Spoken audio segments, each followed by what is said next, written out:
राष्ट्रीय उत्तर भारतीय समाज पार्टी के राष्ट्रीय अध्यक्ष विजय कुमार शर्मा, जो कई महीनों से ऑटो टैक्सी वालों के 2 लाख का लोन माफ करने की मांग कर रहे थे और सरकार को आह्वान किया था कि वो जल्दी ही इस पर ध्यान दे, पर कोई जवाब न मिलने पर आखिरकार ऑटो टैक्सी वालों के साथ विजय शर्मा ने ऑटो टैक्सी वालों के कपड़े पहनकर आजाद मैदान पर धरना प्रदर्शन कर सरकार के खिलाफ में जमकर नारेबाजी की।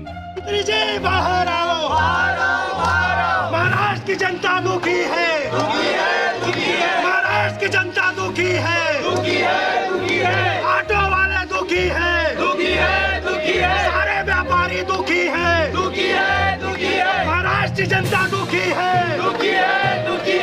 इसके बाद मामले की गंभीरता को देखते हुए और लोगों के गुस्से को शांत कराने के लिए परिवहन मंत्री अनिल परब ने पार्टी के मुखिया विजय शर्मा और ऑटो टैक्सी वालों से अपने कार्यालय में मुलाकात की और यह आश्वासन दिया है कि वो पूरी बात मुख्यमंत्री उद्धव ठाकरे तक पहुंचाएंगे और सभी पथ पेटी से इस बात की जानकारी लेंगे और जल्दी ही इस समस्या से ऑटो टैक्सी वालों को मुक्त कराने की कोशिश करेंगे। वहीं दूसरी तरफ आजाद मैदान पुलिस ने विजय कुमार शर्मा, अनवर अजीम शेख, शफीक कुरैशी, हसन शेख और दिन मोहम्मद को गिरफ्तार कर लिया, जिन्हें जामिन पर छुड़ाया गया। वहीं सैकड़ों की संख्या में ऑटो टैक्सी वाले और RUBSP के राष्ट्रीय अध्यक्ष विजय कुमार शर्मा, राष्ट्रीय महासचिव दिन मोहम्मद शेख, राष्ट्रीय प्रवक्ता अनिल श्रीवास्तव, महाराष्ट्र उपाध्यक्ष शफीक कुरैशी, मुंबई यूथ अध्यक्ष हसन शेख सहित कई कार्यकर्ता इस धरने में मौजूद रहे। मुंबई में अघोषित लॉकडाउन चल रहा है। वैसे लॉकडाउन तो पूरे भारत में है, लेकिन विभिन्न प्रदेशों की सरकारों ने हिम्मत दिखाते हुए लॉकडाउन को कहीं ना कहीं ढीला दिया है। लेकिन मुंबई में 18 महीने से लॉकडाउन लगातार बढ़ता चला जा रहा है। कभी दूसरी लाट, कभी तीसरी लाट आने की संदेह जताई जा रही है हमारे डॉक्टरों के द्वारा। तो मैंने आदरणीय मुख्यमंत्री जी से अनुग्रह किया था पत्र के माध्यम से कि मान्यवर इन ऑटो टैक्सी वाले गरीब भाइयों का कम से कम 2 लाख रुपए माफ़ किया जाए। देखिए, जितनी भी बैंकें हैं और प्राइवेट बैंकें ज़्यादातर, वो ऑटो टैक्सी वाले भाइयों का बहुत ज़्यादा शोषण कर रही हैं। 22% से लेकर के 35% तक ब्याज ऑटो टैक्सी वाले सभी भाइयों से वसूला जाता है। और देखिए, 18 महीनों से इन्होंने किसी प्रकार का कोई इनकम नहीं किया है, किसी प्रकार की कोई भी इनको आमदनी नहीं हुई लॉकडाउन के कारण। इसलिए इनका 2 लाख रुपए तक अगर लोन माफ़ किया जाएगा तो इनके परिवार को सहूलियत मिलेगी। तो हमने आदरणीय मुख्यमंत्री जी से ये निवेदन किया था कि आप जनाब बाहर निकलिए सरकार और देखिए कि ऑटो टैक्सी और गरीब जनता कितनी परेशान है। मैं आपको बताता हूँ, मेरे पास कम से कम 1000 ऑटो टैक्सी वाले भाइयों का अनुग्रह पत्र आया है। प्रशासन के द्वारा मुझसे कहा गया कि यहाँ पे ज़्यादा लोग मत लाना, इसीलिए यहाँ पे आप कम से कम लोगों को लाया गया। सारे लोगों को फ़ोन करके मना किया गया कि आप मत आइए। लेकिन देखिए, आवाज़ चाहे एक आदमी की हो या 10 करोड़ की हो, आवाज़ होती है। आदरणीय मुख्यमंत्री साहब को इस पर विचार करना होगा कि ये जो प्राइवेट बैंक हैं, ये 22% तक इनसे ब्याज क्यों वसूल नहीं है और ये बैंकें हैं किसकी।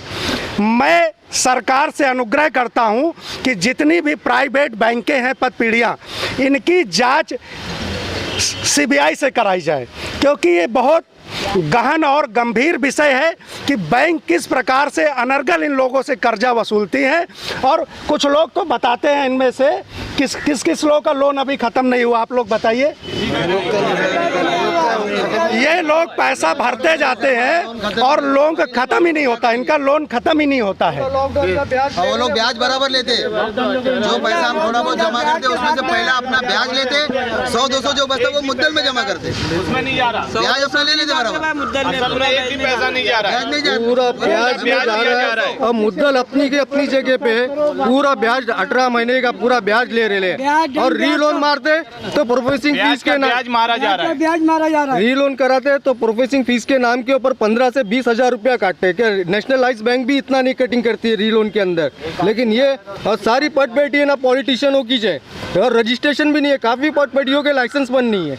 इसकी जांच होना मांगता, अंधाधुन हम लोग से लूटा जा रहा है पैसा। रोड से रिकवरी कर रहे, एक आदमी नहीं 5-5 आदमी खड़े रह के गाड़ी की चाबी छीन रहे, गाड़ी लेके हम लोग की चले जा रहे हैं। हम लोग क्या चलाएंगे गाड़ी, क्या हमारे परिवार को खिलाएंगे, क्या हम लोग खाएंगे, क्या परिवार को खिलाएंगे। मेरा नाम है अनवर अजीम शेख, मैं घाटकोपर में रहता हूँ। चलाते हैं हमारे कुछ बच्चे ऐसे जो लॉकडाउन की वजह से धंधा पानी नहीं कर पाए, तो रिक्शा वाले उनकी बैंक वाले उनकी रिक्शा ले जाते और उनको बोलते अगर तुमने रिक्शा नहीं छुड़ाई तो 300 रुपया पर डे तुमको गोदाम का भाड़ा देना पड़ेगा। अब वो धंधा करेगा कि भाड़ा देगा, और हम लोग पेनल्टी क्यों नहीं भर रहे हम लोग बैंक का लोन, क्योंकि हमारा धंधा नहीं है लॉकडाउन की वजह से।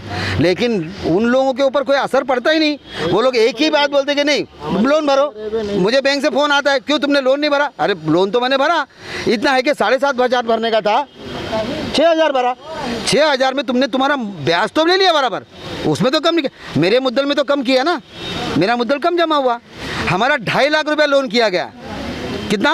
2.5 लाख। एक रिक्शा की कीमत थी उस वक्त 2017 में 1,80,000, 1,60,000 पकड़ो। इतना लोन कैसा हो गया? इसका मतलब ये होता है कि जो अंदर के जो लोग होते हैं उनका अपना बेनिफिट रहता है। तो हमारे बच्चे जो आज 300 रुपये का धंधा करते तो ऐसा लगता है कि बहुत धंधा हो गया। अब वो 300 रुपये में 400 रुपये में वो बैंक का हफ्ता कैसा भरेंगे, या अपना घर कैसा चलाएंगे? किसी को आज आपको बोलूँ, एक शिप वाली गाड़ी अगर समझो मैं नहीं चलाता, अभी मेरी उम्र हो गई 64 साल, मैं गाड़ी नहीं चला पा रहा हूँ, तो मैंने गाड़ी दे दिया एक बच्चे को, वो मुझे कितना दे रहा है? 150 रुपये शिप। अगर एक पुलिस ने उसका फ़ोटो निकाल लिया तो कितना फाइन आएगा? 200 रुपया। अब वो बच्चा मुझे 150 देगा, वो भी उसको देने को भारी पड़ा। हमारा ये कंडीशन है कि हमारे कितने रिक्शा वालों ने तंग आकर पुलिस का फाइन हो या पथपेड़ी का लोन हो, रिक्शा ही जमा कर दिए, भाई हमको नहीं मांगता है, ये पेपर ले लो, सब ले लो, ऐसी कंडीशन आ गई। अगर इन लोगों का लोन माफ़ नहीं होता है तो अभी तो पुलिस प्रशासन ने हमको बोला था, पुलिस प्रशासन ने लगातार आज 7 दिन से अनुग्रह कर रही थी कि कोरोना कोविड चल रहा है, आप ज़्यादा लोगों को मत लाइए, इसीलिए हमने सारे लोगों को मना किया है।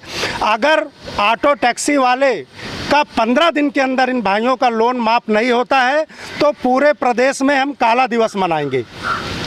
पूरे प्रदेश में हम काला दिवस मनाएंगे, पूरे महाराष्ट्र में काला दिवस मनाएंगे। जब तक इन लोगों का लोन माफ़ नहीं हो जाएगा तब तक राष्ट्रीय उत्तर भारतीय समाज पार्टी पक्ष गरीबों के लिए, ऑटो टैक्सी वालों के लिए लड़ाई लड़ता रहेगा। ये मेरी नैतिक जिम्मेदारी है कि अगर आज मैं इन लोगों के लिए लड़ाई नहीं लड़ूंगा तो कौन लड़ेगा, कौन करेगा इनकी हक की बात?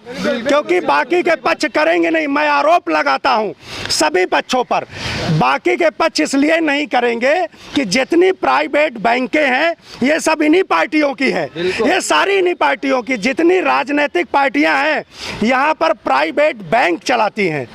मैं चैलेंज कर रहा हूं, अगर इसकी CBCID महाराष्ट्र से जांच करा लीजिए। मैं तो बोलता हूं नहीं, CBI से कराते हैं, हमारी महाराष्ट्र की जो CBCID है उससे आप जांच करा लीजिए। दूध का दूध पानी का पानी हो जाएगा कि ये सारी बैंकें किसकी हैं। ये सारी बैंक इन्हीं पार्टियों की हैं, यही गरीब ऑटो टैक्सी वालों का शोषण करते हैं। अब देखिए आप हर चौराहे पर एक बोर्ड पाओगे, हर चौराहे पर आप एक बोर्ड पाओगे, उसमें सारे पक्षों का लगा होता है। इन लोगों से चंदा लिया जाता है। गरीब ऑटो टैक्सी वालों से क्यों चंदा लिया जाता है? ये बेचारे कहाँ से चंदा देंगे? अब देखिए दूसरी चीज़, लगातार गैस के दाम बढ़ रहे हैं, लगातार LPG के दाम बढ़ रहे हैं, पेट्रोल डीजल CNG के दाम बढ़ रहे हैं।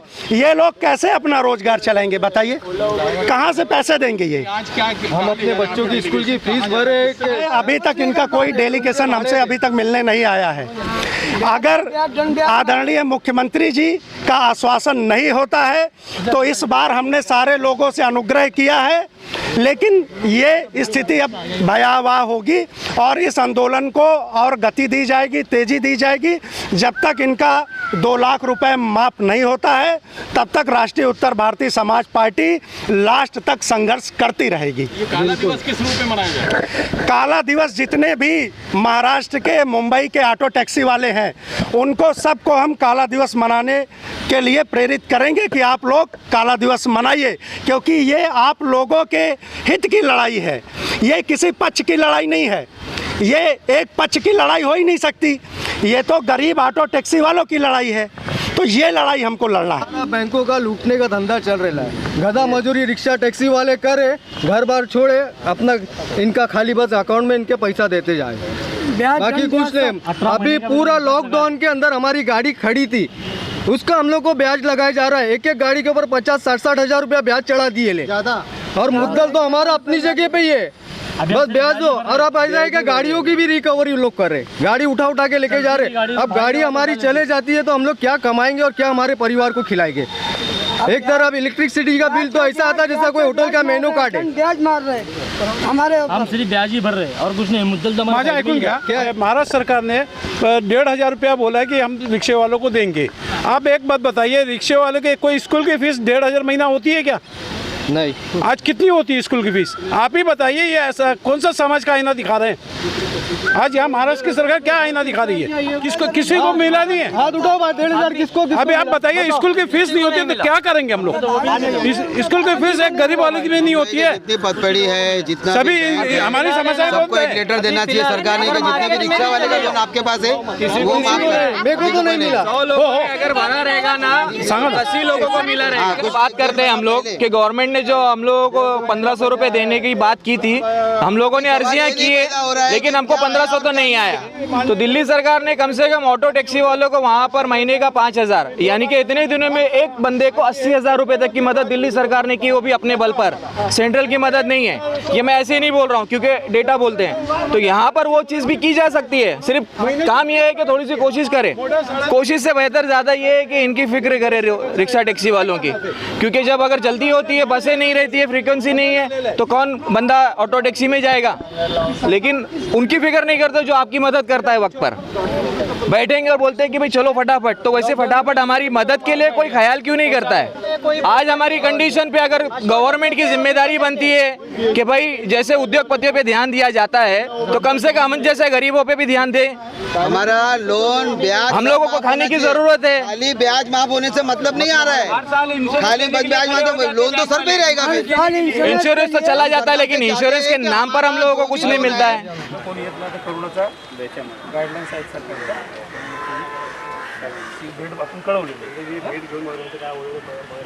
हम लोग जो बात होगी ना वो आपके व्हाट्सएप पे डालेंगे। ये महंगाई है, ऑटो रिक्शा को न्याय दो, न्याय दो, न्याय दो, ऑटो रिक्शा को न्याय दो, न्याय दो, न्याय दो, ऑटो रिक्शा को न्याय दो, न्याय दो, न्याय दो, 2 लाख रुपए माफ करो, माफ करो, माफ करो। सारी पदपीढ़ी तुम्हारी है, तुम्हारी है, तुम्हारी है, सारी बैंक तुम्हारी है, तुम्हारी है, तुम्हारी है। तुम लुटेरे भारी हो, भारी हो, भारी हो। महाराष्ट्र को तुमने लूटा है, लूटा है, लूटा है। महाराष्ट्र को तुमने लूटा है, लूटा है, लूटा है। जनता सारी भूखी है, भूखी है, भूखी है, भूखी है भाई, भूखी है। जनता सारी भूखी है, जनता सारी भूखी है, भूखी है, भूखी है। उद्धव साहब बाहर आओ, बाहर आओ, बाहर आओ। मंत्री साहब बाहर आओ, बाहर आओ, बाहर आओ। मोदी साहब बाहर आओ, बाहर आओ, बाहर आओ। अमित शाह बाहर आओ, बाहर आओ, बाहर आओ। Rickshaw taxi